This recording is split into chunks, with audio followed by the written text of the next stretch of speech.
আমরা সকলেই জানি সাফল্যের সিঁড়ি হচ্ছে পরিশ্রম, কিন্তু এই সমাজে এমন কিছু মানুষ রয়েছে যারা পা চেটে জীবনে নিজেকে প্রতিষ্ঠিত করতে চেয়েছে। এই রাজ্যে যদি 5টা মানুষদের তালিকা তৈরি করা হয় তাহলে প্রথম স্থানে থাকবে এসপি। সে 5টাকে রীতিমতো শিল্প হিসেবে প্রতিষ্ঠা করেছে, বাড়ি গাড়ি এমনকি বিয়েটাও করেছে পা চেটে বলে অভিযোগ। রীতিমতো এক কাপড়ে গ্রাম থেকে কিছু করে খেটে খাবে বলে রাজধানীতে এসেছিল এসপি। তারপর নানা মানুষের পা চেটে সাংবাদিকতার তকমা লাগিয়ে নেয়।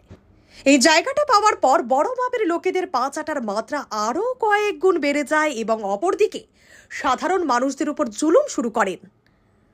এই কাজ করে কন্ট্রাকচুয়াল শিক্ষকতার একটি চাকরিও ছুটিয়ে নেয়। এ তো গেল বাম আমলের কথা। বাম বিদায় হয়ে রাম আমল আসতে কিছুটা সময় লাগলেও তার রং বদলাতে এক মুহূর্ত সময় লাগেনি। তার রং বদলানো দেখে গিরগিটিও লজ্জা পাবে। লোকমুখে গুঞ্জন পরিবর্তনের পর 5 টাকার গেরুয়া আবির কিনে নিজের গায়ে নিজে মেখেই নতুন ক্ষমতাসীন নেতাদের পা চাটতে শুরু করে। এভাবেই সে প্রাক্তন এক ক্ষমতাসীন মন্ত্রীর লেজুর হয়ে যায়। এই মন্ত্রীর নাম ভাঙিয়ে অনেক কিছু করেছে।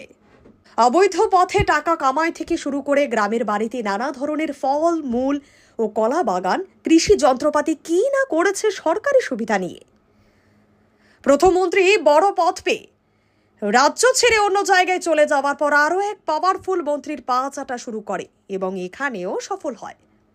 মন্ত্রীর হাতে পায়ে ধরে তার পরিবারের একাধিক সদস্যকে কাজের ব্যবস্থা করে দেয় মন্ত্রীর বাড়িতে।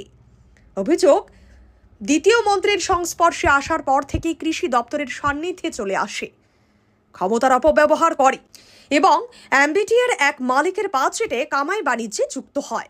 পাশাপাশি কৃষি আধিকারিকদের রীতিমতো জোর জবরদস্তি ওই সংস্থা থেকে কৃষি সামগ্রী, সার, ওষুধ কেনার বরাত পাইয়ে দেওয়ার ব্যবস্থা করে কৃষি দপ্তরের বিভিন্ন অফিস থেকে। যে সকল আধিকারিকেরা তার পছন্দের এমবিডিএর কাছ থেকে কৃষি পণ্য সামগ্রী কিনতে রাজি না হন তাদেরকে চাপ সৃষ্টি করে বদলির ভয় দেখিয়ে অর্ডার আদায় করে নিচ্ছেন বলে অভিযোগ। সেই সঙ্গে কর্মচারীদের পছন্দের জায়গা বদলির কন্ট্রাক্ট নিয়ে নেয় এবং বড় অঙ্কের বিনিময়ে বিভিন্ন জায়গায় বদলি করতে থাকে। এইসব কাজের জন্য আগে যেখানে 10 থেকে 20,000 টাকা ভিক্ষে হিসেবে চেয়ে নিত এই পরিবার, নাকি এখন বেড়ে ন্যূনতম 1 থেকে 2 লক্ষ টাকায় উঠে দাঁড়িয়েছে বলে সূত্রের খবর।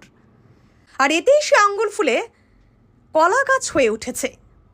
তবে তার এই সকল কর্মকাণ্ডে হাতে গোনা কয়েকজন খুশি হলেও প্রচণ্ড ক্ষোভের সৃষ্টি হয়েছে রাজ্যের বড় অংশ কৃষি আধিকারিকদের মধ্যে।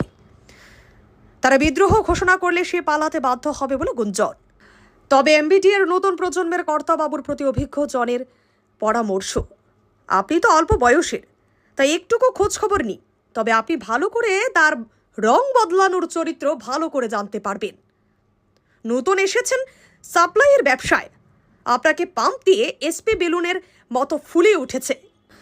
তবে সাধু সাবধান, আপনার চেয়ে বড় কোনো খেলোয়াড় পেলে আপনাকে ছুঁড়ে ফেলে দিতে তার 2 মিনিটও সময় লাগবে এসপি এর না, যে এটা আপনি নিশ্চিত হয়ে যান।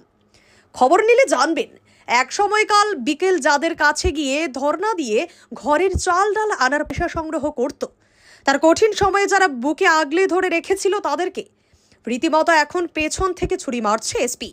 সুতরাং এমবিটির নতুন প্রজন্মের কর্তাবাবুর সময় থাকতে আপনিও সতর্ক হয়ে যান। আপনার থেকে কিঞ্চিত বেশি সুবিধা যদি কেউ দেয় তাহলে আপনাকে ছুঁড়ে ফেলে দিতে এসপির 2 মিনিটও সময় লাগবে না।